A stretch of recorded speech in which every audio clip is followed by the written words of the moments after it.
tanto o Celso quanto o Fábio da Brem vão dar um termômetro de como é que está a expectativa em relação às expectativas do processo de compra, de postergação ou não do comportamento do consumidor. Depois a gente vai ter a Mariângela falando um pouco da questão do relacionamento das associações, como é que fica também todas essas questões de impactos do próprio coronavírus aí no relacionamento, seja no que se refere à questão de assembleias, virtuais ou não, permissão ou não de obra dentro dos lotes, enfim, cuidados que devem ser observados por nós, loteadores, e pelas administradoras que trabalham para nós na gestão dessas associações. O Luiz Paulo vai falar um pouco das relações privadas nossa com os nossos clientes, como é que ficam os nossos contratos, como é que fica essa questão da eventual ou não aplicação da teoria da imprevisão, do caso fortuito, etc. O Pedro Kraimbu vai nos dar um panorama do processo legislativo, que ele está numa velocidade avassaladora, como não podia deixar de ser. A gente viu aí as últimas medidas provisórias, vamos dizer, divulgadas e já publicadas. A gente teve uma medida provisória muito importante publicada ontem do governo, que nos sinaliza aí a questão da segunda onda, que é a onda econômica, como é que isso vai, de alguma forma, interferir na gestão nossa, das nossas empresas. O Laí Carambu, que está se juntando a nós, também vai dar uma palavrinha um pouco sobre esse cenário político. É importante a gente ter muita clareza, sair um pouco da bruma. Eu acho que o momento requer união, convergência, e o papel nosso das instituições, e esse é um mantra que a gente tem reverberado, que o Secov, sob a liderança do Basílio Jafé, a CEBIC, sob a liderança do José Carlos Martins, e outras entidades, têm trabalhado fortemente que a gente não veja fantasmas do passado, que são medidas populistas e populares de intervenção do Estado nas relações privadas. Aqueles que têm um pouquinho mais de 35, 40 anos vão lembrar de todos os planos econômicos e todos os esqueletos e passivos que geraram, não só para a sociedade, mas para as nossas empresas, né? Então é importante a gente ter um pouco de clareza que o momento é um momento de exceção, mas a gente tem que trabalhar para preservar essas relações, principalmente as privadas, para que cada uma das empresas tenha uma orientação correta e possam, a seu juízo, primeiro, que é fundamental, dialogar com todos aqueles que estão dentro da sua cadeia, seus fornecedores de suprimento, de serviço, seu corpo colaborativo, os órgãos da administração pública e principalmente os seus clientes. É importantíssimo que a gente acentue e trabalhe para a relação do melhor diálogo possível com os nossos clientes, procurando entender a relação de cada um deles para preservar a relação contratual que a gente tem estabelecido com eles.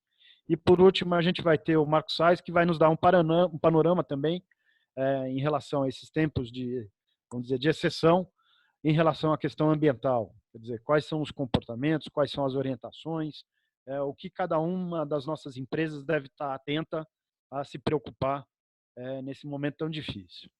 Como são várias pessoas que vão falar e a gente quer deixar sempre um espaço maior para os questionamentos que virão, a primeira colocação que eu quero falar é sobre a questão do funcionamento dos órgãos da administração pública. Então, eu separei a minha fala basicamente em três frentes, né? As prefeituras municipais, o que a gente tem percebido, depende muito de cada uma delas. No estado de São Paulo são 645, no Brasil, porque nós temos associados em vários estados do Brasil, são quase 5.600 municípios. Então, depende muito da questão de como cada um desses municípios decretou a questão da calamidade e do funcionamento das suas prefeituras. A maior parte delas, a gente tem visto que esse atendimento não tem sido presencial, mas tem possibilitado algum tipo de comunicação, seja por teleconferência, seja por WhatsApp, seja por e-mail, seja por telefone. E fisicamente o recebimento de processos, seja por correio ou seja mesmo pelo guichê de protocolo, que em várias delas ainda continua aberto, mas com alguma dificuldade de tramitação. No que se refere aqui especificamente no estado de São Paulo, na questão do GRAPROAB, eu falei há pouco com o presidente do GRAPROAB, o Laci Baldusco e tenho conversado bastante com o Flávio Ameri. Então, o que tem sido mantido são os prazos regimentais já existentes, tanto no decreto de funcionamento do Grapoab como no regulamento interno. Isso significa dizer o quê? O Grapoab está tendo atendimento com agendamento, não presencial. Ele tem os seus canais abertos de comunicação no próprio site do Grapoab, que é o que você entra pelo site da Secretaria do Estado da Habitação. Ele tem um canal aberto pelo Twitter, que ele informa o resultado de cada uma das reuniões. As reuniões continuam existindo nos prazos determinados, ou seja, a agenda de funcionamento do Grapoab continua inalterada. O cumprimento de prazos por parte dos interessados, ou seja, das nossas empresas em relação aos seus projetos, continua valendo os mesmos prazos e as mesmas possibilidades de solicitação de prorrogação de prazos que estão previstos tanto no decreto quanto no regulamento, e o encaminhamento do atendimento das exigências por nossas empresas continua sendo feito de forma física, enviando os nossos requerimentos acompanhados dos nossos projetos de atendimento das exigências por correio ao Grapoab. E o Grapoab tem feito o encaminhamento às diversas secretarias também por meio de correio ou por entrega. Tá? Por enquanto, não há nenhuma alteração no funcionamento em termos de prazo. O que eu e o Laci já temos construído é um cenário de eventual solicitação de prazos por alguns dos órgãos. Isto por quê? A CETESB, ainda que já esteja funcionando de forma eletrônica o seu protocolo, alguns órgãos, tais quais como DAE e SABESP, ainda não estão funcionando de forma eletrônica. Então, pode ser que alguns desses órgãos, no atendimento do prazo de cumprimento de exigência, venham fazer alguma solicitação de prorrogação. A gente está atento a isso, tanto nós aqui pelo Secov e pela Elo, assim como o próprio Grapoab na pessoa do presidente Laci Baldusco, assim como o próprio secretário do Estado da Habitação, o Flávio Ameri, e a gente vai estar trabalhando aí num plantão permanente para que essa questão dos prazos de aprovação, pelo menos no que se refere ao Grapoab e seus órgãos colegiados, funcionem de uma forma adequada. Um outro item também que houve uma certa alteração foram os cartórios de registro de imóveis e os tabelionatos. Existiram 2 provimentos orientando o funcionamento desses órgãos paralegais. O provimento 94 do CNJ e um aqui no estado de São Paulo, que é o provimento 8 de 22 de março de 2020. Mas, em resumo, os cartórios são obrigados a ter um atendimento mínimo de 4 horas por dia. Os oficiais têm liberalidade, têm autonomia para providenciar outros canais de comunicação. E existem algumas plataformas, uma plataforma que chama registradores.org.br, a qual, através do e-protocolo e de várias disponibilidades no seu site, possibilitam tanto o encaminhamento de atos para serem registrados, quanto o recebimento dos protocolos, assim como a visualização e recebimento de certidões de matrícula. Então, em resumo, até para obedecer o nosso prazo aqui de tempo, essas seriam as condições iniciais que eu gostaria de colocar sobre o funcionamento dos órgãos públicos que estão mais afeitos ao relacionamento aí com as empresas de loteamento, no que se refere ao processo de aprovação. Antes de passar a palavra ao próximo palestrante, gostaria também de falar um pouco sobre as obras nossas, né? Então, nós recebemos algumas demandas de alguns associados sobre algumas medidas que a gente poderia estar pleiteando no âmbito do legislativo, visando algum nível de flexibilização nos prazos, em especial que são impostos pela 6766. Né? O que a gente tem aqui no estado de São Paulo e em alguns outros estados é que a construção civil, e aí por aí se entenda também as obras de infraestrutura de loteamento, respeitadas as condições de controle e de não aglomeração e de condições de saúde dos nossos colaboradores, essas obras estão permitidas, ou seja, elas são passíveis de continuarem a funcionar. O que a gente recomenda é uma cartilha que foi feita entre o Secov São Paulo, entre a Abrainc, entre o Sinduscom São Paulo e o Sintacom, que é o Sindicato dos Trabalhadores na Construção Civil, respeitar todas as orientações que existam lá, que é o acompanhamento da saúde individual de cada um dos colaboradores, com medição de temperatura, a higienização dos locais onde haja manuseio, a evitar-se aglomerações, fazer turnos alternados na questão da alimentação, cuidar do processo de movimentação deles durante a obra e na execução da obra. Enfim, são uma série de condições que tudo isso se encontra no site aí do Secov. Tá? Em relação às obras dos nossos clientes dentro dos loteamentos, em especial dos loteamentos fechados ou de acesso controlado, eu vou pedir depois que a Mariângela faça alguns comentários sobre isso, mas do ponto de vista legal, o conhecimento nosso, a gente só recebeu alguma proibição de alguns municípios que deixaram isso expresso através de decreto municipal, mas aí valendo não exclusivamente para as obras dentro do loteamento, mas sim para as obras de construção civil de um sentido mais genérico. Nós estávamos falando agora há pouco com o Marcos Sais, em Santa Catarina, por exemplo, era uma situação diferente, até hoje foi baixado um decreto do governador permitindo o restabelecimento das obras, ou seja, a continuidade das obras. Então é importante que a gente tenha essas orientações básicas, até para a gente minimizar conflitos, confrontos que possam gerar entre os nossos consumidores de lotes que queiram dar continuidade às suas obras e eventuais decisões emanadas pelas diretorias dessas associações que eventualmente possam estar proibido o funcionamento, a condução dessas obras. Né? A gente ainda vai ter um pouco do panorama do consumidor, que eu acho que é importante que a gente tenha. Importante entender o mecanismo que está se instalando ali por obrigação, que é a questão do contato por via online dos nossos corretores com os nossos clientes. Acho que tanto o Fábio e o Celso, se quiserem, podem estar falando um pouco sobre isso, para a gente ter, a partir disso, um panorama geral. Importante que a gente fale um pouco também, depois o Pedro vai estar falando um pouco sobre as medidas legislativas que estão sendo propostas, e a gente tem trabalhado aí muito para impedir, como eu falei no meu início da minha fala, medidas que possam interferir nas relações privadas. Exemplo, a gente viu alguns projetos, existe um até de uma deputada do PCdoB, solicitando uma moratória generalizada sobre todas as relações dos contratos de compra e venda e de financiamento.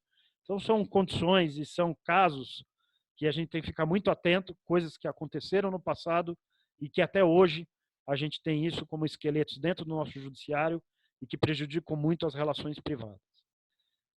Mas já encerrando a minha fala, eu já passaria aos próximos e depois a gente vai estar acompanhando aqui o chat para estar esclarecendo qualquer outros pontos.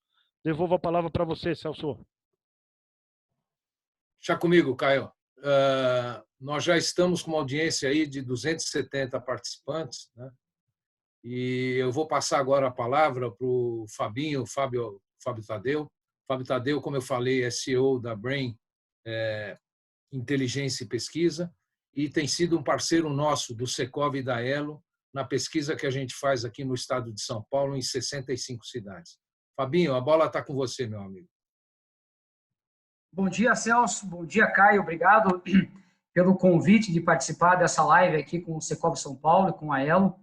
A gente tem trabalhado, né, Celso, desde lá de 2014, já há bastante tempo, em vários processos indicadores, e pudemos fazer esse embrião aí, que surgiu justamente com a parceria do Secov com a Elo, no indicador primeiro de loteamentos de 65 municípios de São Paulo e depois o indicador nacional de loteamentos. Eu vou fazer um apanhado aqui em 15 minutos dos principais resultados. Deixa eu compartilhar a tela. Essa aqui. Todo mundo está vendo a tela aí? Pessoal, confirma? Beleza. Então, vou colocar aqui em full screen, né? Vamos lá, em 15 minutinhos, para que a gente possa justamente ter o tempo principal do debate, das dúvidas que possam surgir, né? Caio, está anotado aqui para o nosso momento de debate também, a questão que você falou do impacto nas vendas e como é que isso está em relação à questão do online, tá?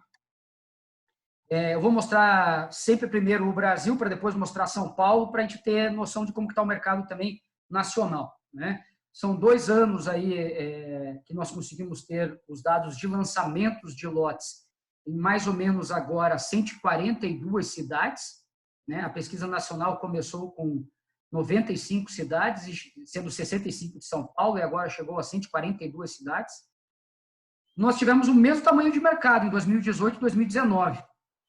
Foram 57.200 lotes lançados, entre abertos e fechados, lançados nessas 142 cidades, sendo 65 de São Paulo, e 56.791 lotes lançados em 2019. Então, diferente do mercado de incorporação, que no ano passado viu um crescimento muito forte, né, um crescimento aí de 15%, o mercado de loteamento não viu.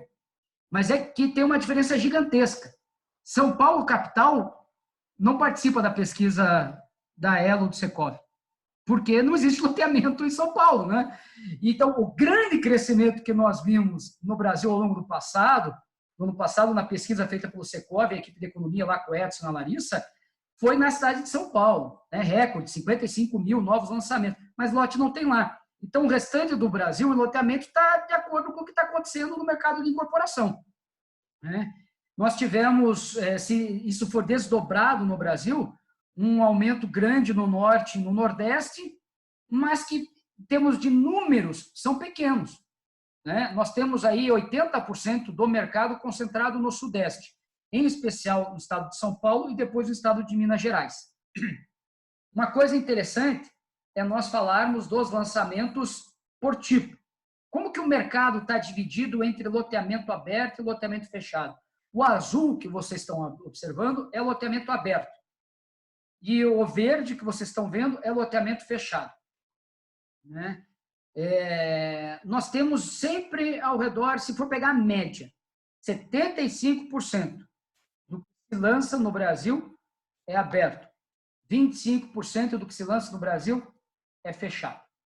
Naturalmente, o mercado popular é o maior mercado, seria o equivalente ao Minha Casa Minha Vida, é o lote popular, e tem mais gente para comprar lote popular do que tem gente para comprar lote de classe média, né?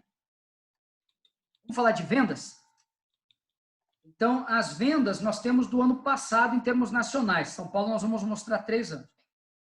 No ano passado, olha que legal, foram vendidos 72.414 lotes. Maria Ângela, são 20 mil lotes a mais do que foram lançados. Olha que número. Então, o que está mostrando é que o mercado de lotes é muito maior do que nós temos sido capazes, por qualquer motivo, pode ser capaz pela questão de regulação, pode ser capaz por falta de capacidade financeira que algumas empresas tiveram nesse período da crise. Algumas empresas foram mais afetadas do que outras e até tinham projetos para aprovar na gaveta, para lançar na gaveta, mas não conseguiram lançar por falta de capacidade financeira, às vezes por receio, às vezes por motivos que nós podemos ficar uma outra live só discutindo isso. Mas o fato é, se foram comprados 20 mil lotes a mais, e veja, quase 20 mil, né, 18 mil, isso significa 40% a mais do que foi lançado. Então, o mercado efetivamente é maior, né? Isso é uma constatação muito importante, tá? E as vendas foram crescendo levemente ao longo aí do ano passado. Não teria como ser diferente, né, Caio, Celso? Se o grosso do lançamento é aberto, o grosso da venda tem que ser aberto, né? Então, nós temos aí, na média, um pouco mais de 70% das vendas abertas do que fechadas. Não tem como ser diferente.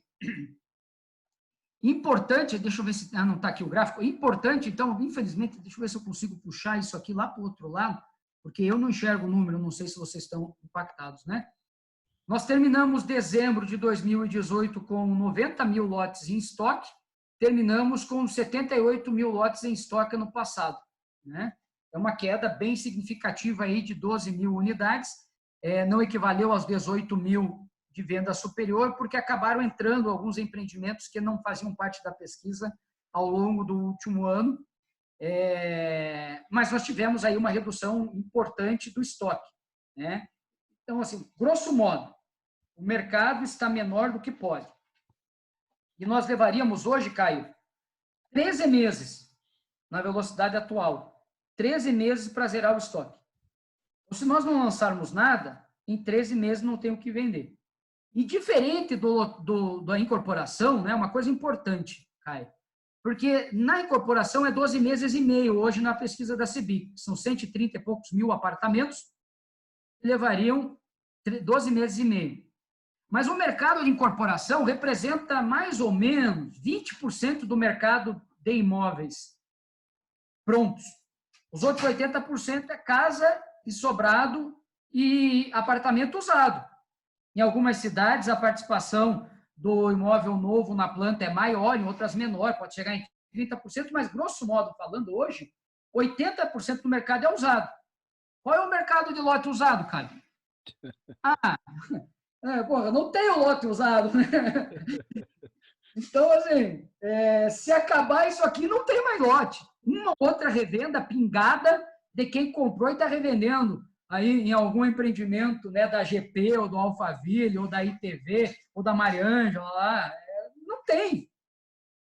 Então, isso aqui está mostrando como o mercado, infelizmente, nós estamos passando por esse processo agora, mas o que era esperado era o seguinte, era um mercado de céu azul, céu de brigadeiro, porque as pessoas não tinham mais o que comprar de lote, né? Então, é isso que nós estávamos vendo. Isso não muda com a pandemia, né? Ele pode ser postergado, mas esse cenário não muda. Inclusive, ele tende a ser piorado, no sentido de que ainda existirão uma ou outra venda, porque ainda se está se vendendo pela internet e se negociando, e não se está lançando nesse momento, né? Então, existe essa possibilidade. Tá? Você quer comentar alguma coisa, Caio? Não. Entrando em São Paulo, então, né? São 65 cidades, as 65 que mais tiveram aprovações no GraPoAB nos últimos 7 anos. Então, qual é o critério para fazer parte da pesquisa? Ela ser bonita? É ela ser importante? É ela ter um gestor diferente? Não. É ela ter mais aprovação no GraPoAB. Esse é o critério. Vamos falar primeiro de lançamentos. Então, lançamentos, nós temos os dados desde 2015. Em 2015, foram 105 loteamentos lançados, 2016, 103, 2015, 17, 115, 18, 100, 19, 107. O que a gente está vendo? Em número de lançamentos, não muda. Faz aí 4 anos que nós estamos ao redor de 100. Cresce um pouquinho, diminui um pouquinho, mas na margem. Quando nós avaliamos isso em número de lotes, a variação é um pouco maior, mas não é absurda. Então, desde 2015, nós estabilizamos um pouco acima de 35 mil unidades. Tinha sido 39 mil lotes colocados no mercado em 2015, 38 em 16, 41 em 17. Nesses 4 anos foi o ponto mais alto. O ponto mais baixo foi 2018, 33 lotes, e no passado houve uma recuperação de um pouco mais de 10%, 36 mil lotes. Quando nós tínhamos lá 2014, foram ao redor de 52 mil lotes. Tá? Foi quando a gente começou a pesquisa 3 anos atrás, o histórico estava ainda um pouco maior, mas aí ficava ruim de vermos. Então, 2014 foram 52 mil lotes. Depois que veio a crise, ficamos aí no patamar de abaixo de 40 mil. Em VGV, a queda foi mais intensa. Em VGV mudou de 5 bi, ficamos lá 2016 e 2017 em 4 bi e meio, 4 bi em 18 e 3.700 ano passado. Portanto, claramente houve uma mudança de mix. Mais do que a queda em unidades, o que aconteceu foi uma queda de lançamentos de empreendimentos fechados, com lote maior e ticket maior ainda, por causa da infraestrutura, e um aumento da participação dos novos. E mesmo entre os fechados, houve também uma mudança de mix, que daqui a pouco nós vamos perceber em como se distribui a metragem deles. Se lançam menos loteamentos de 600 metros do que se lançava há 5 anos. E lança mais de 400. Ou de 400 passou para 300, de 300 para 200. Houve tanto, então, uma mudança entre aberto e fechado e uma mudança de metragem. E isso está jogando o ticket mais para baixo para caber mais facilmente no bolso do consumidor. Essa é uma mudança que talvez se acentue agora, de acordo com como forem os impactos da pandemia. Eu estava fazendo um webinar agora aqui pela Brain, que acabou há pouquíssimo tempo atrás, e a gente estava falando que no mercado de incorporação, depois o Celso vai poder falar isso sobre São Paulo, os apartamentos mais caros vão sofrer mais, porque eles são menos de necessidade, mais de desejo. Quem mais vai sofrer nesse momento é o empresário. Quem que compra lote de 600 metros? É o funcionário? Não, é o empresário. Né? A gente gosta de brincar às vezes, cara, é o empresário, o juiz e o ladrão. Que tem que ter dinheiro para comprar o lote fechado. Né? As vendas, como é que foram as vendas? Né? As vendas, nós temos 2 anos no estado de São Paulo. 23 mil lotes no primeiro semestre de 18, 22 mil lotes no segundo semestre, e o ponto fora da curva, o primeiro semestre do ano passado, 17.500 lotes. No segundo semestre, voltou ao patamar anterior, 22.845 lotes. Né? Então, nós tivemos um ponto fora da curva no estado de São Paulo, no que tange aos loteamentos, que aí teríamos que entrar no detalhe se isso foi por distrato, ou foi por menos lançamento, ou por alguma situação específica de algum local. Tá? Em dinheiro, o fenômeno foi similar. 2,5 bi por semestre, lá em 2018. Tivemos quase 2 bi no primeiro semestre no passado e 2,652 bi no último semestre no passado. Então, olha que interessante. Em dinheiro, o segundo semestre do ano passado foi o ápice dos 4 semestres que a pesquisa tem. Então, nós vínhamos de um patamar de vendas muito bom no final do ano passado. Nós começaremos agora, nessa semana, a pesquisa do fechamento do primeiro trimestre, e aí acho que vai ser fundamental, né, Caio, assim que nós tivermos fechado, fazermos uma live para comparar. Esse primeiro trimestre, infelizmente, diferente de incorporação, o nosso dado ele é trimestral, mas talvez, se nós conseguirmos, pelo menos com algumas empresas, Caio, saber como é que foi mês a mês. Como é que foi janeiro, como é que foi março. Porque senão vai parecer um trimestre que não é de verdade. Porque janeiro é uma outra realidade de março. Né? Concordo. Hoje, olha que legal. Ao longo do ano passado, Caio, 101 empreendimentos saíram da base de dados da pesquisa, porque não tem mais nenhum lote do urbanizador. 101, que representavam 35.456 lotes. Não é que os 35 mil foram vendidos, o restante foi vendido no ano passado. Mas 101 saíram da base de dados. Isso é positivo. É empreendimento que já está indo claramente para a parte exclusivamente consolidado, construção de casas, etc. No estado de São Paulo, Caio, de dezembro de 2017, olha isso aqui, Maria Ângela, de dezembro de 2017 a dezembro de 2019, 2 anos. O que aconteceu com o estoque? É brutal, Caio, né? Caiu de 58 para 41 mil. Então, assim, não tem mais. Nós reduzimos o estoque em quase 45%. É muito intenso. Mostra claramente que o nosso cenário era de um céu de brigadeiro. Então, a concorrência não vai existir. A tendência é isso diminuir. Né? Nós temos hoje no mercado ativos 551 loteamentos, sendo 225 fechados e 325 abertos. E olha a diferença, é mais do que o dobro em número de lotes. E veja, aqui nós temos 40% e 60%, grosso modo. Né? Quando a gente vai para unidades, é quase 70 para 30. É muito mais unidade em cada loteamento aberto. E no estoque, nós temos 24.599 abertos, desculpa, e 14.353 fechados. Significa que faltam vender 23% de todos os lotes que entraram em empreendimentos fechados e apenas 18,2% aberto. Quando a disponibilidade, Caio, é abaixo de 20%, eu não estou vendo o Laíra aí, acho que ele está de pijama, o Laíra aí na nossa live, né, Caio?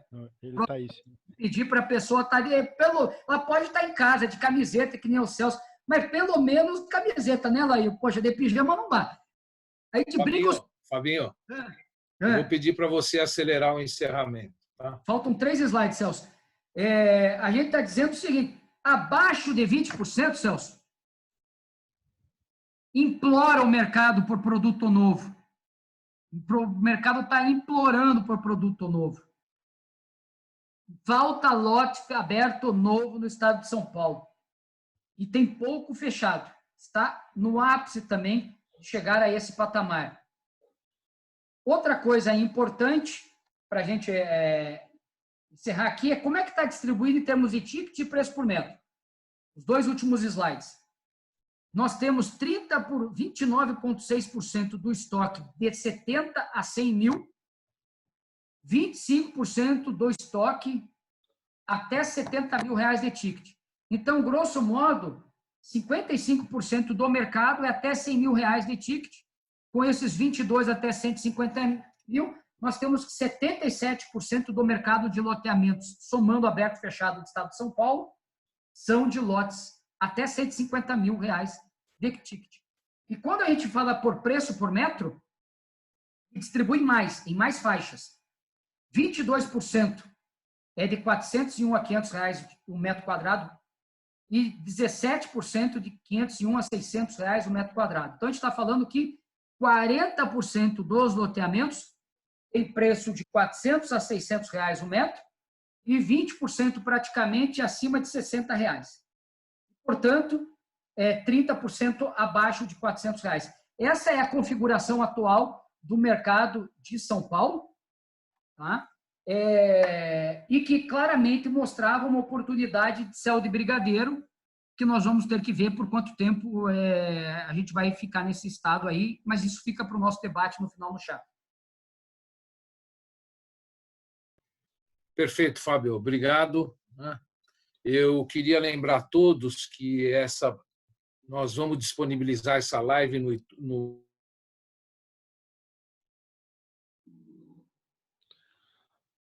Vai ser disponibilizado no YouTube, né? Air, bom ver você. Eu estava brincando porque eu gosto muito de você, né? Tem toda a liberdade aqui, por favor. Voltou, Celso? Voltou. Escutaram da disponibilização no YouTube? Não. É bom repetir, Celso. Tá. Que essa live vai estar disponível no YouTube do Secovi a partir de hoje à tarde, né? A audiência é muito grande, já ultrapassamos 300 pessoas, e eu vou passar a palavra agora para o Luiz Paulo Germanos, que é vice-presidente da Elo, e a bola está com você, Luiz Paulo. Muito obrigado, Celso. Bom dia a todos os amigos. É uma enorme satisfação participar dessa live e desse grande bate-papo. Eu acho que, numa abordagem inicial, seria importante nós entendermos como que tem se buscado enquadrar essa patente possibilidade de inadimplemento contratual que se avizinha por conta da pandemia que nos acometeu. Então, num primeiro momento, fala-se na hipótese de caso fortuito ou de força maior. Juridicamente, o Código Civil, inclusive, de 2002, ele não fez uma distinção dessas figuras, quase que as considerando como sinônimos. Enfim, pouco importando essa discussão, enfim, doutrinária, é importante dizer o seguinte: no que consiste essa hipótese? Então, há que se pressupor um fato jurídico, e fato esse que produza efeitos que não poderiam ser impedidos. Então, eu não tenho como evitar, eu não tenho como resistir os efeitos que esse fato nos trouxe, né? Consequência disso, se nós formos avaliar a aplicação literal do direito, né, aos casos concretos, né, e, sobretudo, no nosso universo, no âmbito dos loteamentos, e pensando um pouco mais aí nas relações de consumo, né, nós poderíamos ter aí uma primeira hipótese de suspensão dos contratos pelo período em que perdurar esse fenômeno, né, e, obviamente, pensando em contratos aí de execução diferida, né, ou, se não houver a possibilidade do seu cumprimento, né, então o juiz decretaria a resolução, a extinção do negócio jurídico. Tá? Então, é muito importante que a gente tenha em mente essas duas possibilidades que decorrem dessas hipóteses de caso fortuito ou de força maior. Né? Muito se fala da teoria da imprevisão, né? O que significa isso, né? O Código Civil trouxe essa possibilidade, enfim, esculpida nos artigos 317, 478 e 479, em linhas gerais, dizendo o seguinte: se, por força de um contrato de execução diferida, né, por algum momento, né, houver a incidência de algum fato extraordinário e imprevisível, né, que torne mais gravosa uma prestação, enfim, a prestação do devedor, né, lhe causando onerosidade excessiva, e desde que a outra parte do contrato absorva uma vantagem, enfim, igualmente excessiva, né, então essa seria uma hipótese de resolução de contrato, ou seja, extinção, enfim, da avença firmada. Tá? O artigo 317, ele traz a possibilidade de o juiz modular, melhor calibrar essa desproporcionalidade que existe em uma eventual prestação que se torna onerosa ao devedor, né, no sentido de ajustar, enfim, e resgatar o equilíbrio do contrato. Tá? De qualquer maneira, nós temos aqui como uma primeira possibilidade, quer dizer, essa pequena revisão, esse pequeno acerto pelo juiz, ou o caso mais extremo, que seria a resolução do contrato. Tá? Isso no âmbito do Código Civil. Tá? Então, é importante aqui que nós tenhamos em mente o seguinte, né? Requisitos básicos para que essa teoria possa se implementar. Né? Um fato imprevisível, obviamente pressupondo-se um contrato, mas um fato imprevisível que o acometa. Né? Uma alteração, uma mudança da base econômica desse contrato e a onerosidade excessiva, que é justamente esse desbalanceamento entre as partes que fazem parte dessa avença. Saindo do âmbito do direito civil, nós caminhamos para o direito consumerista. Né? Como que o Código de Defesa do Consumidor trata essa questão? Né? Muito se fala também na doutrina que a teoria da imprevisão foi primeiramente tratada pelo CDC. Eu particularmente discordo dessa visão, dessa abordagem, porque o Código de Defesa do Consumidor ele é muito claro ao referenciar no artigo 6º, inciso 5º, que, na hipótese de haver uma onerosidade excessiva, né, por fato superveniente, ou seja, não se fala em fatos imprevisíveis, tá certo? Então, isso só já seria o bastante, o suficiente para que o consumidor pudesse ter uma modificação de uma determinada cláusula, né, ou mesmo pleitear a revisão do contrato. Agora, é muito importante aqui mantermos um alinhamento com a inteligência desse dispositivo específico do Código de Defesa do Consumidor, porque, diferentemente do que acontece em relação aos efeitos trazidos pelo caso fortuito, força maior e pela teoria da imprevisão, privilegia-se aqui a manutenção do contrato. Sabe-se que o contrato é a ferramenta mais importante de circulação de riqueza em todo o planeta. Né?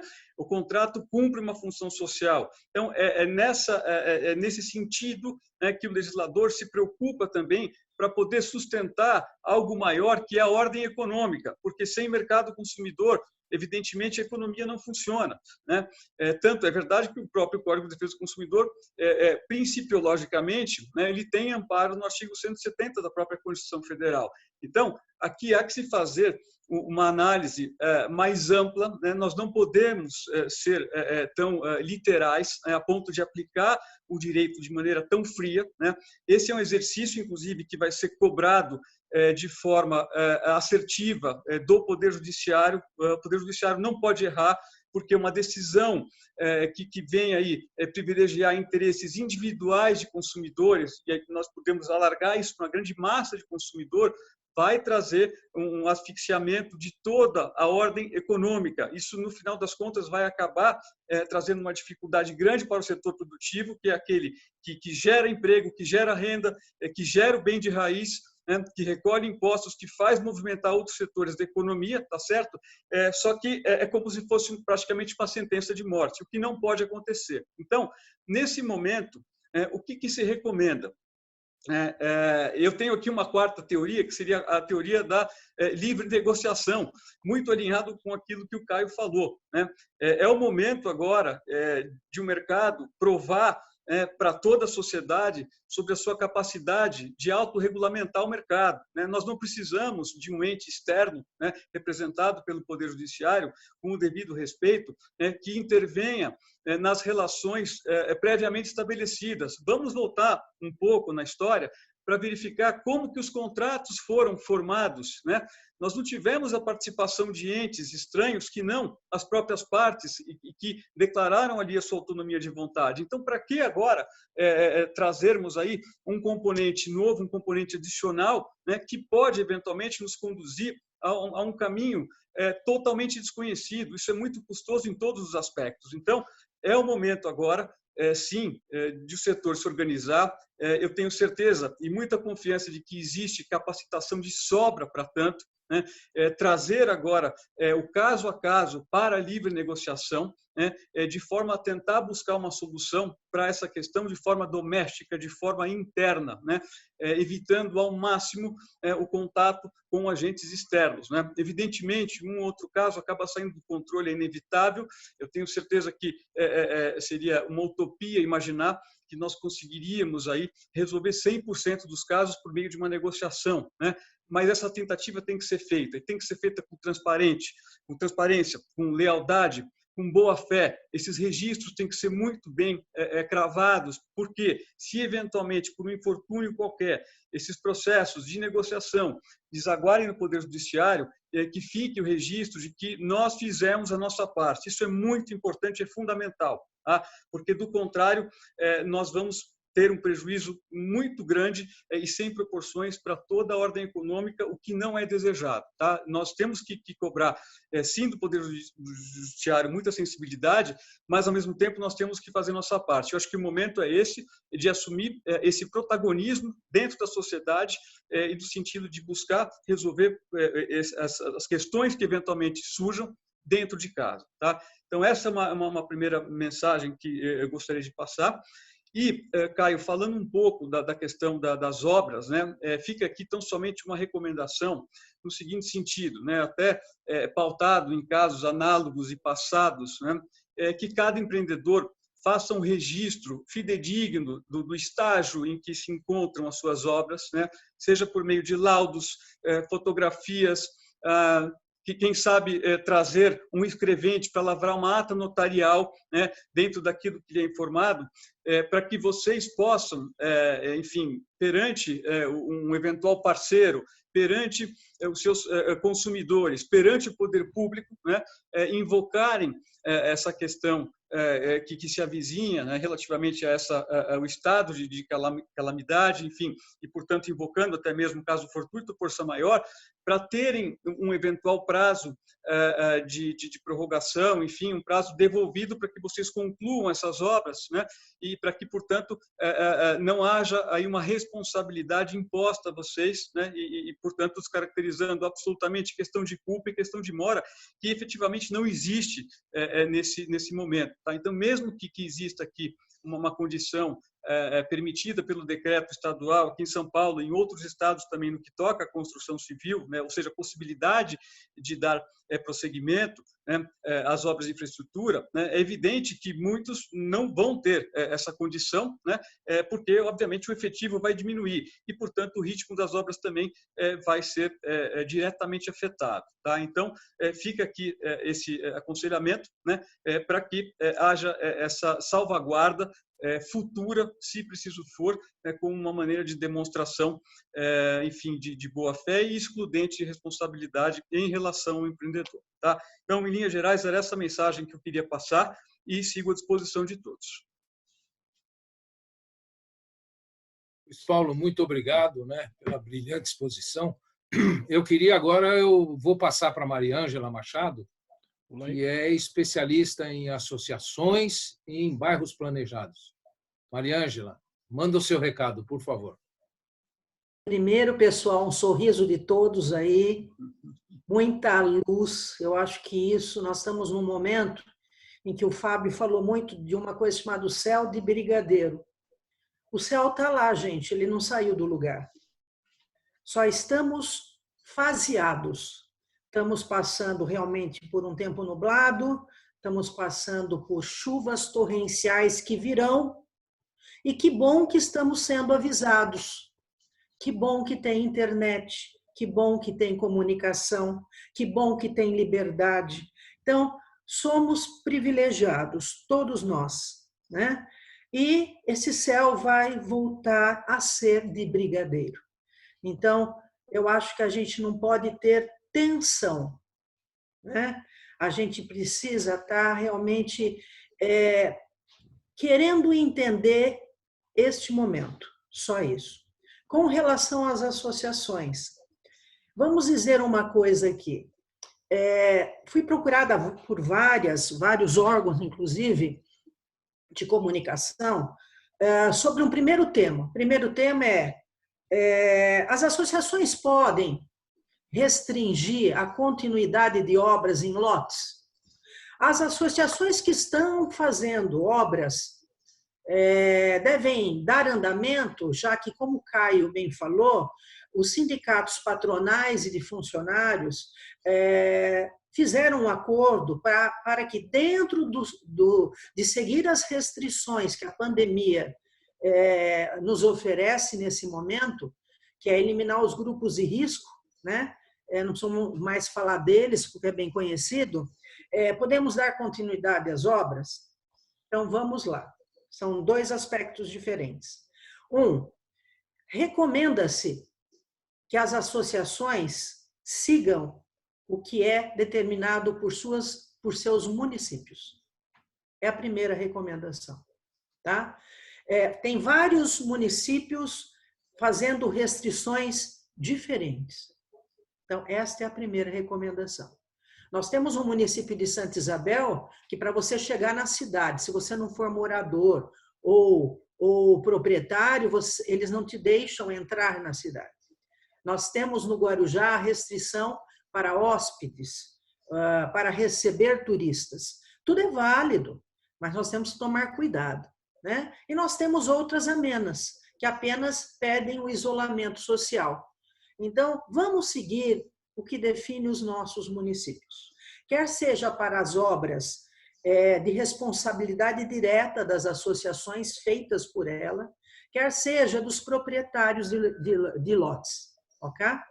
Em geral, qual é o papel que o que está acontecendo hoje?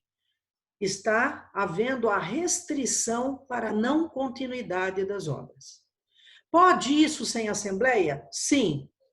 Nós temos um instrumento que já pode ajudar os presidentes de associações, quer sejam eles proprietários, quer sejam eles empreendedores na direção dessas associações, que é a Constituição Federal, no seu artigo 5º, em que ela diz muito claramente sobre a saúde pública e o direito à vida.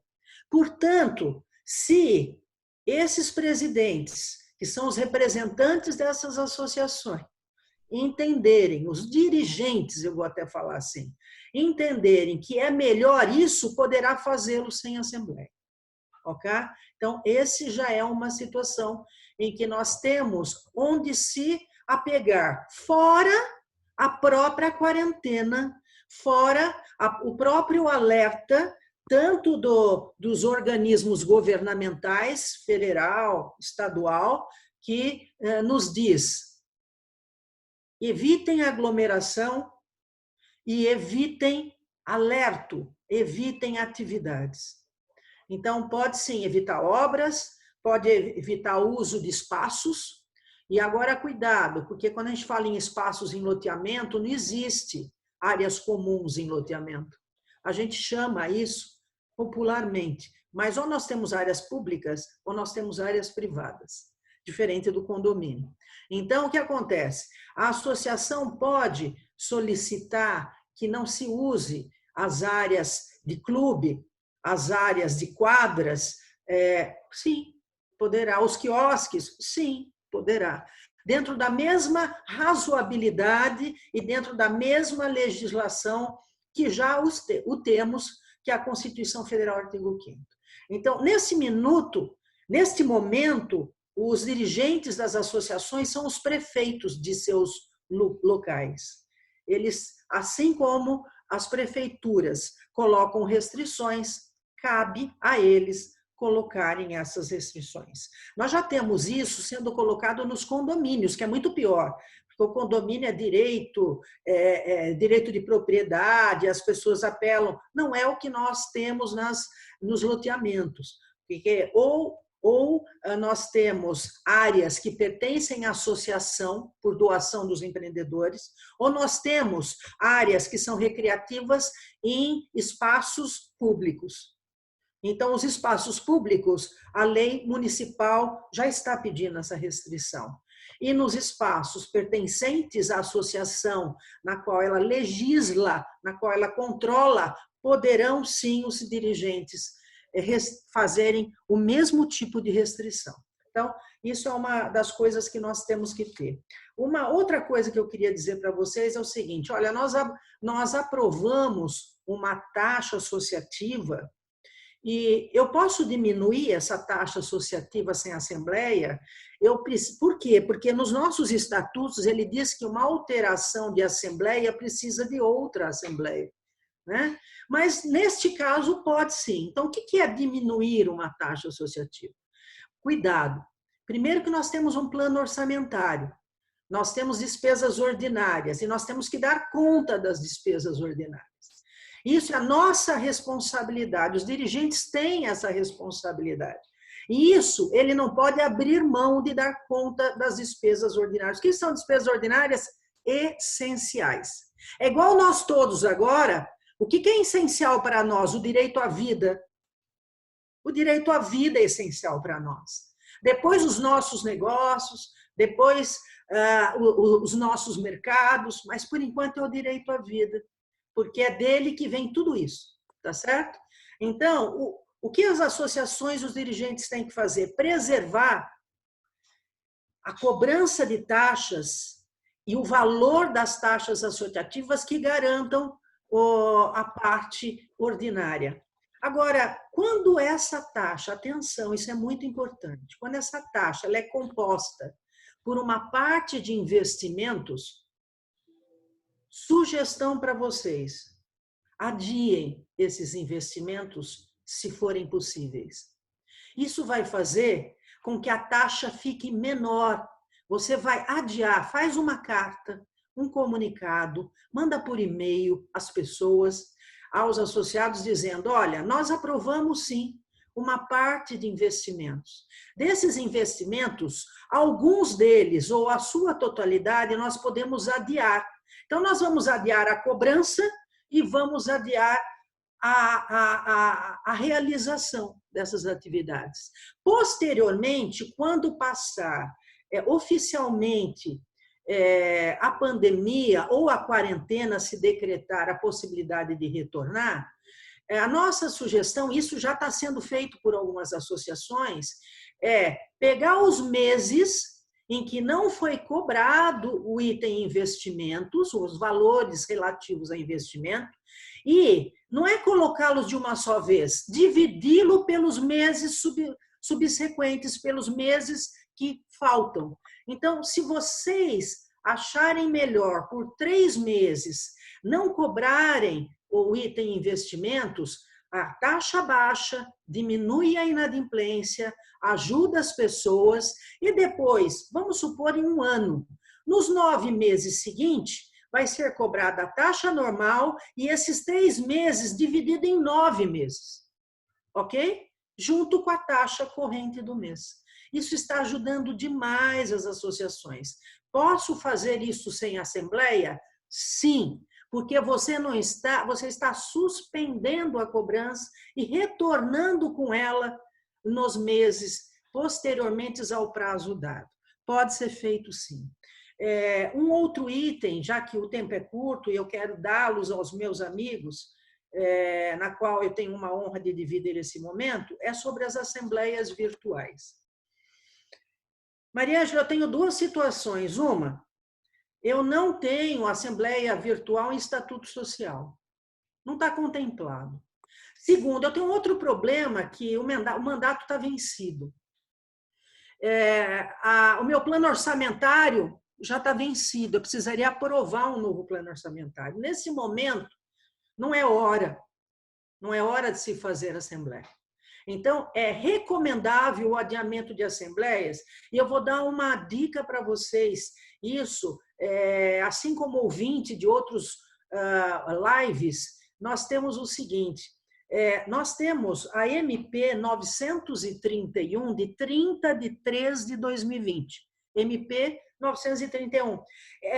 Nessa MP foi dada uma prorrogação de prazo para a realização de assembleias para as empresas SA, ok? Então, qual é essa prorrogação de prazo?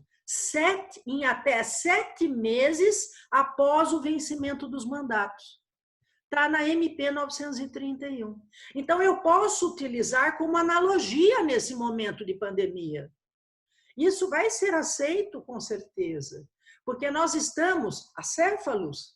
Então, o que vier como analogia será muito bem-vindo. Então, é a MP 931 de 30 de março agora. Então, ela dá o direito da prorrogação de prazo dos mandatos 7 meses após os seus vencimentos, tá bom? Isso como analogia. Agora, das assembleias virtuais não estão dentro dos nossos estatutos. Eu faço 2 observações. Se não estiver expressamente colocado no estatuto sobre a proibição das assembleias, então não pode se fazer. Se não estiver expressamente proibindo, ela é omissa. Se ela é omissa, nós podemos sim e devemos consultar o cartório. Essa consulta pode ser digital e dizer: nós não queremos adiar, não, nós queremos fazer no modo digital. E aí nós queremos saber se dá registro à ata dessa assembleia, se dá registro os mandatos e as eleições que iremos fazer, se dá registro o plano orçamentário que iremos deliberar. É muito bom essa consulta, ela é rápida, ela não demora, eu já a fiz, então não é um chute aqui que eu estou dando para vocês, tá bom? Então, assim como parar a obra e restringir espaços, sigam o seu município. Para as assembleias, se ela não for expressamente vetada a assembleia digital, ela poderá ser feita e nós achamos melhor a consulta aos cartórios. Já tivemos várias associações que não constavam seus estatutos, o estatuto era omisso, porque a maioria são estatutos antigos, então não previam a assembleia digital, não por erro, mas por imprevisibilidade naquele momento da sua constituição, e eles estão fazendo digitalmente. Agora, atenção, preciso de assembleia para isso? Não, mas você precisa muito de fazer uma assembleia válida. O que é considerado uma assembleia digital válida? Além de todos os trâmites que montam o estatuto, não vamos falar deles aqui. Como que eu faço isso? Primeiro, não façam sozinhos. Maria Ângela, Oi. Eu vou pedir para você acelerar, para que as outras pessoas tenham oportunidade, tá? Então, 1 minuto. Não façam sozinhos. Façam sempre com uma administradora, podendo dar retaguarda, porque ela entende de como fazer isto. Não vamos ser amadores. Vamos fazer com quem sabe. Segundo, não é qualquer assembleia digital, não é o problema de ser uma assembleia virtual que é válida. Todos os trâmites, desde o sistema que vai ser usado até o cômputo de votos, eles têm que ser criptografados ou, no mínimo, serem sujeitos a uma posterior verificação em caso de solicitação de algum associado. Então, esses são os itens que eu queria abordar aqui para vocês e vamos passar à frente. Espero que tenha sido útil em algumas coisas. Obrigada. Obrigado, Maria Ângela. Agora eu vou passar a palavra para o nosso hoje presidente do Conselho de Administração do CDU, ex-secretário de Habitação de São Paulo e membro do Conselho Consultivo do Secov, da ELO, Lair Kraimbu. Vamos lá, Lair. Bom dia a todos. Boa tarde já, meio-dia 3, né? Eu gostaria de fazer alguns alertas que julgo da maior importância. A primeira questão, como muito bem colocado pelo Luiz Paulo, pela Maria Ângela, é trabalhar na livre negociação. Isso por uma experiência dos cabelos brancos aqui, todos os planos que nós vivemos e convivemos, a livre negociação sempre prevaleceu no dia depois da guerra, porque a gente não depender de judicializações, evitar ao máximo a judicialização, porque a não judicialização vai fazer com que a gente evite que sentenças sejam dadas e acabam se trazendo uma onda e descaracterizando muito a relação de consumo que existe. O segundo ponto que eu queria lembrar é que a gente, como também foi colocado no passado, mas eu queria repetir, a produção antecipada de provas que a gente possa fazer, não só em relação à comunicação com os nossos clientes, as negociações, mas também quanto ao poder público. Tem muitos prazos que estão vencendo, tem muitos prazos que estão em andamento. Quanto à caducidade ou postergação desses prazos, das licenças, gostaria muito que depois o Marcos Sais também comentasse sobre a questão das questões ambientais. Precisamos formalizar. Eu, preocupado com essa situação, eu comecei a fazer um resumo da nossa própria 6766, onde nós temos que as diretrizes, os prazos das diretrizes, pelo artigo 7º da 6766, estão caducando elas vigoram por prazo máximo de 4 anos, ok? Junto à prefeitura. O prazo máximo de execução das obras terão que ser negociados, caso estejam em discussão e em execução. Apesar de ser competência municipal, outras serão federais. Eu gostaria depois que o Pedro Kraimbu comentasse o que a gente podia fazer, baseado em que projeto, de pegar uma carona nos projetos que já estão sendo estudados. Os transcorridos prazos, sem a manifestação do poder público também, esses projetos são considerados rejeitados, né? Muitos municípios têm legislação omissa e remetem a experiências e leis federais, né? Nesse caso, como é que vão se comportar essas questões dos prazos, né? Nos municípios, quando a legislação é omissa, estabelece até um prazo de 90 dias para aprovação ou rejeição, que com certeza as prefeituras não terão capacidade nenhuma de honrar esses prazos, né? No artigo 19 da lei, também verificada, entrada no registro de imóveis, o cartório tem prazo para publicação de editais, então tem diversos processos, cada um numa etapa, que terão que ser contemplados nesses nossos estudos, nesse nosso pensamento. O pagamento das restituições, vamos imaginar que haja um projeto com alienação fiduciária, os prazos que os cartórios têm que notificar, o prazo para se levar a leilão, todos eles vão sofrer interrupções ou vão sofrer alterações em relação a essas questões, né? De uma forma geral, são prazos para construção em mora, intimação, prazo para ingresso no RI, leilões e etc. Tá? Então, isso eu só estou querendo aproveitar e levantar um pouco a bola para a discussão e colocar o Luiz Paulo e o Caio, já conversei com o Caio um pouco sobre isso. Mas eu tenho também uma preocupação também da oportunidade que se apresenta. Existe uma intenção do governo federal muito saudável de fazer com que o BNDES, apenas para as pequenas e médias empresas que executem infraestrutura, quem sabe a gente possa ser incluído nessa, como nossas carteiras vão diminuir sensivelmente, quem sabe nós pleitearmos uma linha de crédito dentro do BNDES para fazer infraestrutura do loteamento, aos modos que tem sido dado para as empresas de saneamento, onde existe essa condição de carência, juros absolutamente subsidiados, com carência de 6 meses e pagamento em 36. Isso acabará não atrasando tanto o nosso cronograma e trará uma grande tranquilidade para as empresas que puderem obter esse tipo de financiamento. Era isso que eu tinha que colocar. Muito obrigado. E judicialização, não. Negociação, em primeiro lugar, em segundo e em terceiro lugar. Obrigado, Lair, nosso guru. E agora eu vou passar para o Marcos Sais, que está lá diretamente de Florianópolis, para falar um pouquinho sobre as questões de meio ambiente, de licenciamento ambiental. Vamos lá, Marcos. Vamos lá. Obrigado, Celso. Saúdo aos demais, aqui o Caio, Luiz Paulo, Maria Ângela, Pedro, Fábio, e dizer que falar depois do Lair é uma responsabilidade imensa, aí, porque, como você disse, é quem nos guia em muitas coisas, e sempre nessa parte estratégica.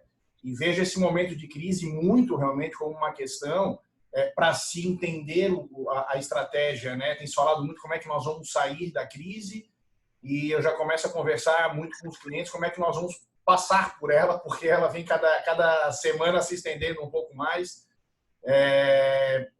Minha área de atuação aqui, me sinto constrangido de falar isso na frente do Luiz Paulo, que é um expert no assunto, não é direito privado, mas tratando até do direito público, trazendo a teoria da imprevisibilidade, onerosidade excessiva. Eu só lembro a todos que a cláusula rebus sic stantibus, ela volta a ser muito utilizada no pós-Primeira Guerra Mundial. Ou seja, né, fazendo a tradução, estando assim as coisas, e para todos os contratos que vocês estão tratando, nós vamos passar um período de recessão econômica, talvez comparável ao pós-guerra, pela paralisação mundial. Então, é lógico que essa questão de renegociação ela é muito importante, e chegarei nisso nas questões ambientais, mas indo na fala do que o Lair disse, me parece que mais do que nunca a boa-fé precisa estar presente. E precisa estar presente de todos os lados. Nós não vamos passar por esse momento sem a boa-fé pautar toda e qualquer negociação ou renegociação. Sobre a questão da não intervenção estatal, também não é minha área de atuação, mas eu dei uma olhada no PL do Senado, o 1179. Qualquer regra que vai ser feita nesse momento, moratória, não é simplesmente... Tem gente que vive de renda de aluguel, você não pode simplesmente suspender o pagamento. Então, acho que boa-fé com negociação são saídas, sem sombra de dúvidas, para essa questão. E uma coisa que tem me incomodado muito, e a gente fez um bate-papo ontem sobre os efeitos da pandemia no setor da mineração, e foi dita uma frase que eu queria repetir: não há dicotomia entre defesa da vida e defesa do mercado, defesa da economia. Ao contrário, uma depende da outra. Então, qualquer desse discurso dinâmico, é óbvio que, em primeiro lugar, a vida. A questão, realmente, quando falávamos dos serviços essenciais, eles também são essenciais para a manutenção da vida. Se você fosse levar ao pé da letra que ninguém deveria sair de casa, os médicos não sairiam e a gente teria um problema muito maior. Então, qualquer afirmação categórica nesse momento deve ser vista com ressalvas, porque se tem que ter, no momento de renegociações, além da boa-fé, sim, sempre uma questão de ponderação também. Eu chamaria atenção, e aqui falando antes do Pedro, a quem saúdo e falo que estou com saudade de ir a Brasília, Pedro, para conversar sobre os projetos de lei. O Brasil vinha num momento de reformas e a gente passaria por esta crise um pouquinho melhor se várias dessas reformas tivessem sido aprovadas. E aqui eu trago, puxando para o meu lado, o marco do licenciamento ambiental, a Lei Geral do Licenciamento Ambiental. E eu espero, sinceramente, que o nosso Congresso e também o Poder Executivo não percam a oportunidade de, ao sairmos da crise, aprovarem as reformas. Não pela crise, mas para que a gente possa passar pelos momentos previsíveis e os imprevisíveis de uma melhor forma. O licenciamento ambiental, se já tivesse o marco legal aprovado, algumas coisas certamente seriam mais fáceis. Mas trazendo para o atual momento da crise, a primeira questão é realmente, e Caio já falou isso, prazos suspensos, era uma medida mais do que necessária. Agora, isto não significa, e uma outra questão, os órgãos ambientais não pararam. Então, você pode e deve continuar fazendo os protocolos necessários. Se você tem ali prazos para cumprir, seja projetos de recuperação de áreas degradadas, condicionantes de licenças ambientais, relatórios de cumprimento de condicionantes e de programas ambientais, você pode protocolar caso tenha conseguido realizar.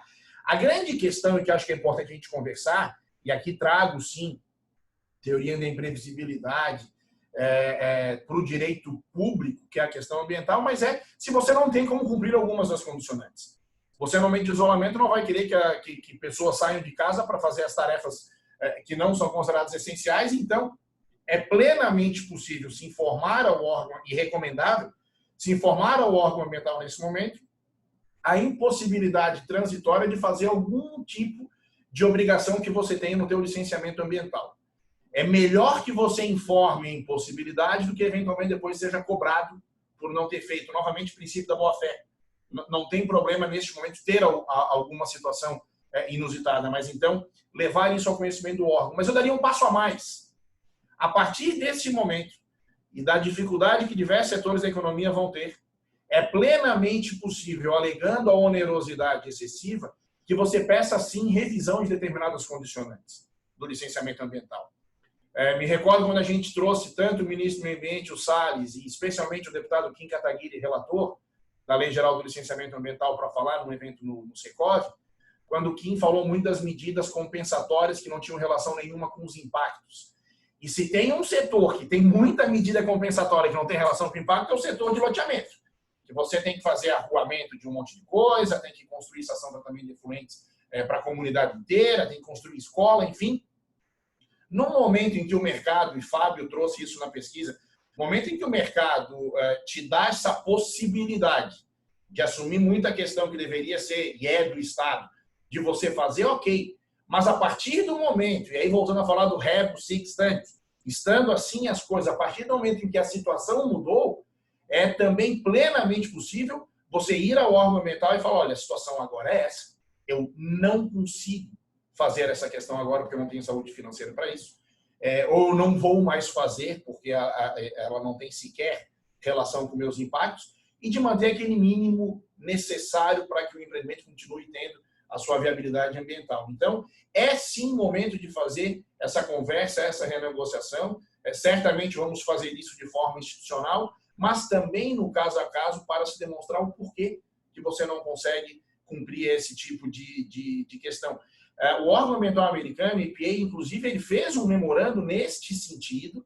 A gente já encaminhou isso ao IBAMA e na terça-feira, nesse bate-papo que a gente fez sobre o setor de mineração, mas aí, por óbvio, falamos de infraestrutura como um todo, o diretor de licenciamento do IBAMA participou conosco, o órgão ambiental federal está fazendo também um documento nos mesmos moldes do órgão ambiental americano, e a gente, por óbvio, vai levar isso na sequência para a CETESB, e aqui nós estamos falando para o Brasil inteiro, não só para a CETESB, mas para os órgãos ambientais estaduais, para também demonstrarmos que se tenha já uma regra, um regramento pré-estabelecido, porque, por óbvio, no momento de crise, mais do que nunca, a gente precisa de previsibilidade e segurança jurídica, então, para poder fazer essa renegociação também com os órgãos ambientais. Já me encaminhando para o final, para ficar nos meus 10 minutos, Lair falou uma questão que eu já repito muito nas nossos encontros do CDU, eu sempre repeti, o Poder Judiciário é o pior lugar para se discutir questões ambientais. E por que eu sempre falei das questões ambientais?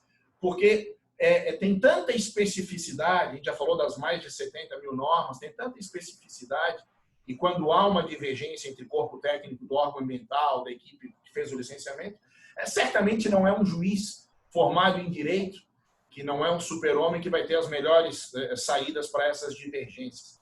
E também neste momento, é impressionante, né? Agora a gente tem tido muitas lives, mal sabíamos que esse modelo seria o único possível para a gente se encontrar nos dias de hoje.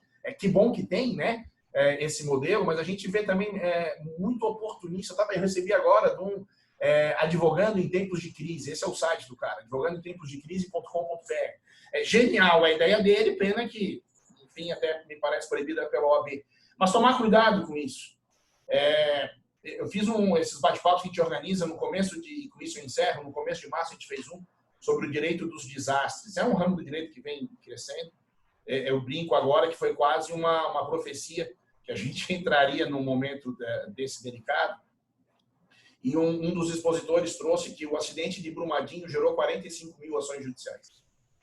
Não há comarca que resista a 45 mil ações judiciais. O Brasil precisa aprender um pouquinho melhor essa questão da judicialização. E se todos os contratos hoje descumpridos, e aqui eu estou falando sim da minha área ambiental, mas estou falando mais especificamente do que foi dito antes, forem levados a uma judicialização, você não vai chegar aos melhores entendimentos, até porque os juízes passarão a dar decisões e sentenças divergentes. Então, acho que, viu, Caio, Lair, Celso, o nosso Secov, a nossa Elo, as entidades têm agora um papel muito importante nisso, nessa orientação, e nesse sentido. Acho que a live vem muito bem para que a gente também possa ter algumas negociações institucionais e não deixando que vire aí uma corrida, uma maluquice, uma corrida ao Poder Judiciário, para a gente realmente não chegar nesse ponto. Mas o que eu digo o Brasil não parou. É momento, sim, de arrumação de casa, de levar a questão aos órgãos ambientais, de levar aos demais órgãos e não permitir soluções mágicas estatais. Lá está certo. O mercado se regula muito bem, que a gente possa também aí, institucionalmente ajudar a passar por essa crise e nessa retomada que as próximas pesquisas, Fábio, também continue tendo um viés aí de venda e de aquecimento do nosso mercado, que a gente vive se reinventando e, mais uma vez, a crise vai dar essa possibilidade de reinvenção. Caio, parabéns pela iniciativa, estou à disposição. Só fazer uma observação, Marcos. Esse negócio de estar com saudade de Brasília, eu não sei se é todo mundo que está. Eu não estou, não, tá? Saudade de ver o Pedro, não de Brasília. Saudade do Pedro eu tenho também, mas de Brasília eu não tenho muita. Justo. Pedrinho, dá um apanhado geral aí para nós, se é que é possível, em 10 minutos, né? Dá um apanhado geral aí. Vou falar brevemente de tópicos mais pontuais do Poder Executivo e um breve assim, panorama do Legislativo e algumas preocupações. O governo, a avaliação que a gente está tendo do Poder Executivo, é que as medidas estão sendo bem estruturadas, né? Saiu ontem à noite a MP do emprego, né, com a redução da jornada e de salário, né? A gente vai ter que ver como adequar isso nas convenções e tudo mais. Acho que é um tema importante para a gente fazer uma reflexão. E algumas outras medidas aí de cunho mais de crédito, que é Caixa, Banco Central, BNDES, que tem um foco muito específico em pequenas empresas, né? E eu acho que é um tema que a gente pode avaliar para a gente talvez pedir na sugestão que foi colocada alguma linha, alguma coisa mais específica, que seja para o próprio empreendimento como todo, ou para a parte de infraestrutura e loteamento, uma questão bem interessante. Recentemente também o governo reduziu o sistema S, a contribuição, e está tendo medidas assim de cunho mais administrativo, da prorrogação de impostos, a prorrogação de medidas de obrigações acessórias por parte da Receita, e a gente tem uma avaliação de que isso está sendo bem recebido aqui no Congresso, mas também o Congresso é um ponto de atenção, né? A gente comentou aí de uma forma bem breve do projeto do Anastasia, não sei quem exatamente comentou, mas esse tinha grande preocupação porque ele quer criar um regime transitório, emergencial no direito civil. E até um ponto que ele colocou, que a Maria já levantou em outra MP, que fala da prorrogação dos mandatos, das assembleias e das reuniões virtuais. Esse projeto tem um dispositivo no condomínio de ilícito também para você fazer a assembleia virtual, né? Ele não detalha especificamente, eu acho que é até bom não detalhar, a lei não detalhar, para dar mais liberdade para a gente se reorganizar, né? e não criar grandes travas. E isso eu vejo com preocupação e também com oportunidade, né? Porque na questão mais crítica que esse projeto que era do Anastasia estava colocando era aquela questão do não pagamento dos aluguéis, né? Isso poderia ter um efeito cascata muito grande, contaminar a locação comercial e de uma certa forma, toda a cadeia imobiliária. E o que a gente observa é que o Congresso quer ter um protagonismo, né? Então está numa disputa bem grande com o Poder Executivo e tem surgido diversas, inúmeras proposições, algumas de cunho um pouco mais demagógico, outras no afã também de propor soluções, que nem ontem foi aprovado o projeto da deputada do PCdoB, que tinha inicialmente a questão de prorrogar as obrigações acessórias da Receita Federal, essencialmente, mas tinha também uma moratória de todo o financiamento de crédito, né? Felizmente, o relator retirou isso, só ficou a prorrogação das obrigações acessórias, mas também ficou uma suspensão da contribuição patronal. Eu tenho certeza que isso não foi muito combinado com o Poder Executivo. Então, está tendo um descasamento um pouquinho das iniciativas, que eu acho que isso teria que ter sido mais bem pensado e articulado em conjunto, o Parlamento e o Poder Executivo, né? Então, isso é um ponto de preocupação, porque até que ponto as medidas vão ser coordenadas, né? Outros temas que a gente está vivenciando aqui no federal, a tributação de lucros e dividendos está voltando com força, tá? Os senadores e deputados estão vendo uma oportunidade de fazer essa tributação junto com a instituição do imposto de grandes fortunas. Está tendo um movimento nesse sentido, né?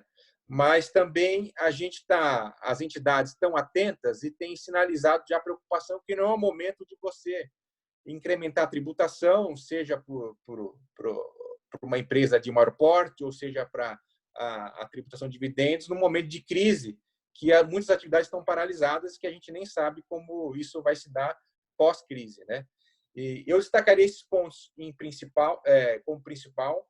Eu vejo que há espaço, eventualmente, se for necessária intervenção via legislativa para a questão de prorrogação de prazo, mexer na minha 766 para uma coisa mais pontual, que prorrogue prazo ou que dê alguma clareza ou para alguma obrigação, não no contrato, tá? Mas na esfera administrativa. O que a gente também vale a pena avaliar é que, mesmo nessas MPs que estão saindo, a gente tem oportunidade de contribuir para também destacar alguma coisa em especial de loteamento. Eu não sei se é o caso também da gente especificar o segmento, porque depois a gente pode também ficar refém de outras medidas aí de cunho mais demagógico, de suspensão de contratos, pagamentos, mas o campo está em aberto. As votações estão muito céleres aqui no Congresso, estão sendo feitas votações virtuais. Eles colocam a votação na pauta hoje, de manhã, e à tarde está aprovado e vai para a sanção. Então, isso é um ponto de atenção para a gente ficar alerta em relação às oportunidades. Eu também concordo com o Marcos Sais que a gente pode aproveitar esse momento das entidades e de pautas que estão represadas ou que tinham um movimento inicial neste ano de avançarem, da gente aproveitar esse momento. A reforma administrativa é um ponto que eu acho que cabe neste momento, até pela questão de redução de salário e de servidor e tudo mais. A questão do licenciamento, como é um tema que levou uma polêmica desde o início do ano, eu acho que é uma pauta que a gente pode tentar colocar, mas eu acho, Marcos, difícil a gente ter um cenário para o meio ambiente neste momento, tá? Outras pautas que o Ministério da Economia estava elaborando, a segunda lei da liberdade econômica, com medidas de desburocratizar todo o setor nosso, tá? Ia mexer na lei 6766, ia mexer na lei de corporação, ia mexer em várias o Estatuto das Cidades. Então, talvez é um momento também para a gente já se organizar pós-crise, que eu acho que a gente não pode sair do radar, tá? Porque a gente sabe que essa crise vai ser dura, mas ela vai ser temporária. Os efeitos vão se perdurar por algum tempo, mas a gente precisa se organizar para fazer o enfrentamento pós-pandemia. Eram as considerações e estou à disposição de todos aí para qualquer dúvida. Ok, Pedro, muito obrigado, né?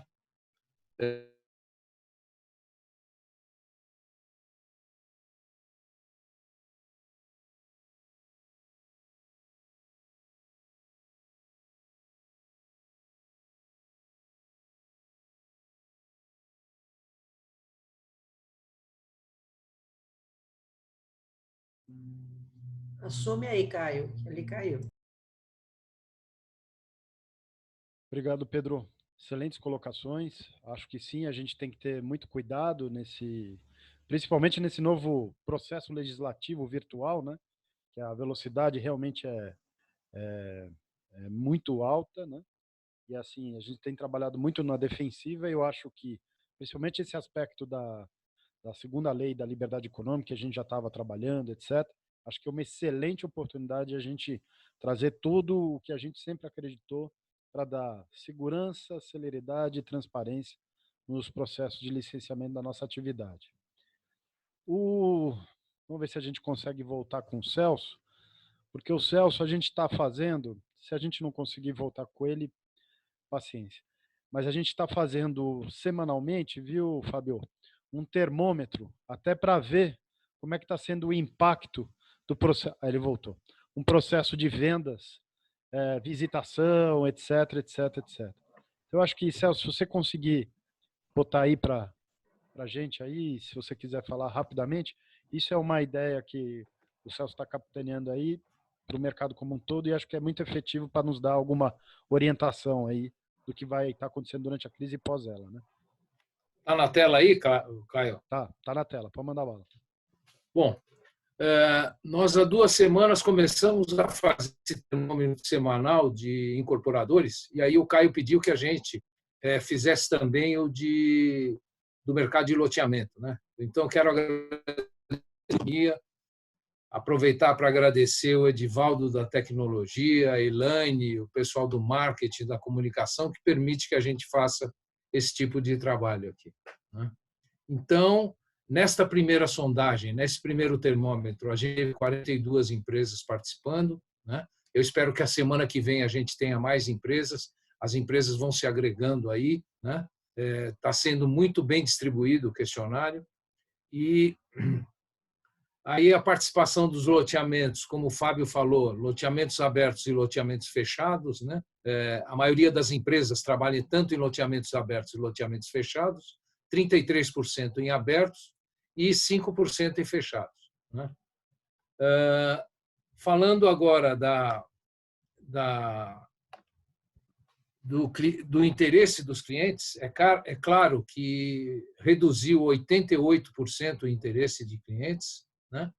Mas a gente ainda que manteve igual 10% do cliente em relação à semana anterior a esta da quarentena, né?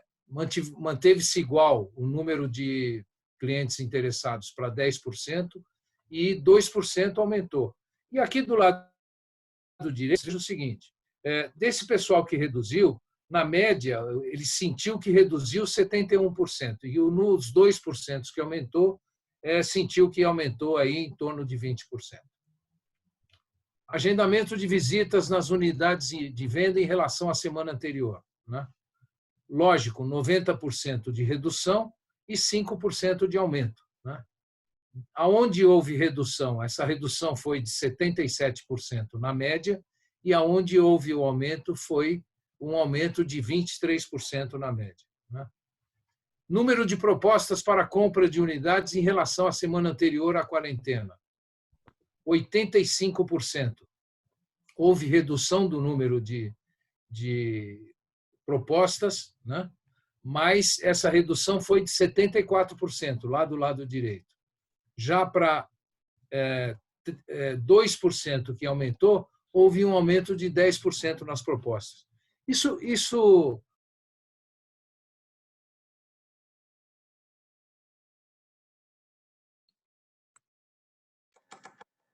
e a gente tem a dificuldade de ter plantões de venda, por mais que tenha dificuldade de atendimento presencial, né? O mercado continua ativo, né?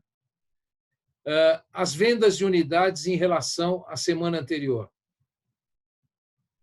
80% reduziu as vendas em relação à semana anterior, 15% igual e 5% aumentou.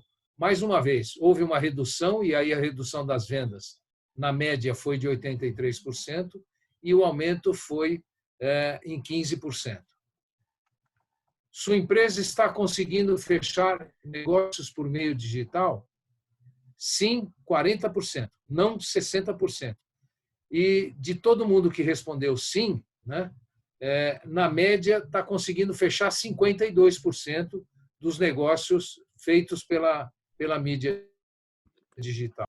É isso, a gente na terça-feira que vem, viu, Caio? Vai soltar um novo questionário para compilar na quinta, né? Nós fizemos isso com um dia de antecedência para mostrar hoje nessa live, e eu peço que todos participem na medida do possível. Eu, Caio, vou te passar agora a condução aí, o final da live, que realmente ficou bastante complicado o meu sinal aqui. Eu agradeço aí o trabalho de vocês e agradeço muito a oportunidade de estar junto com vocês, tá bom? Celso, rapidinho, como é que você vê a possibilidade de nós expandirmos esse termômetro para outras regiões, outros estados, né?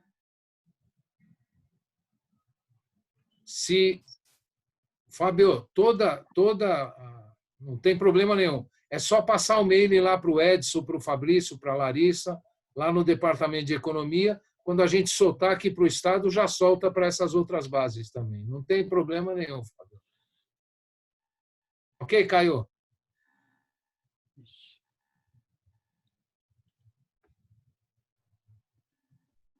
Agora a minha que ficou estável.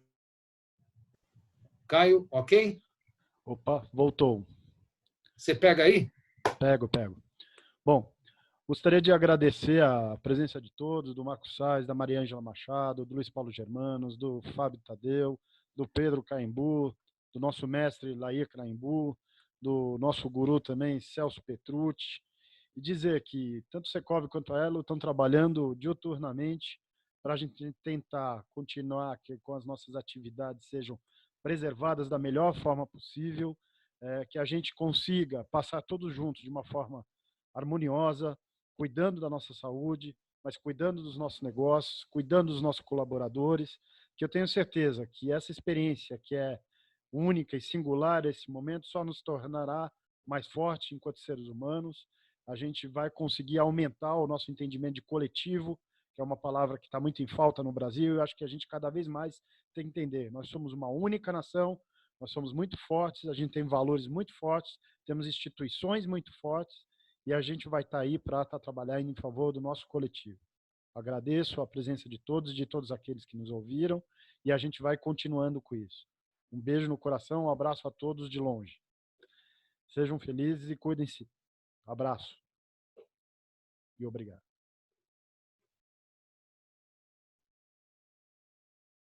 Tchau, gente.